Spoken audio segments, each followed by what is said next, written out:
In this video, we are going to see how we can delete a single comment and multiple comments in Google Docs.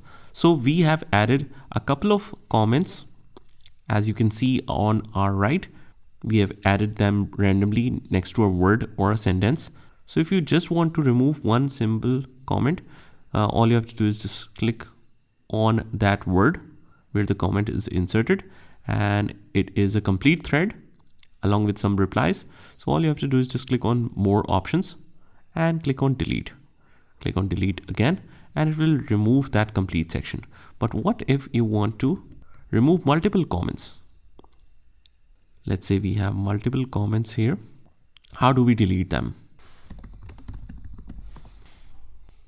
For that, just remember guys, there is no direct option in Google Docs to remove that, but we can use a simple technique. Go to the file menu and click on make a copy. You can name the copy however you want. For a story, let's say 2. And here we just don't check this copy comments and suggestions. So it will be a comment-free document while creating the copy. Click on make a copy. Just wait for a moment.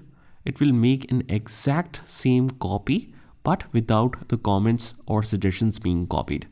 So that's pretty much it, guys. I hope you found this video helpful, and if you did, hit the like button and subscribe to our channel, and I will see you in the next one.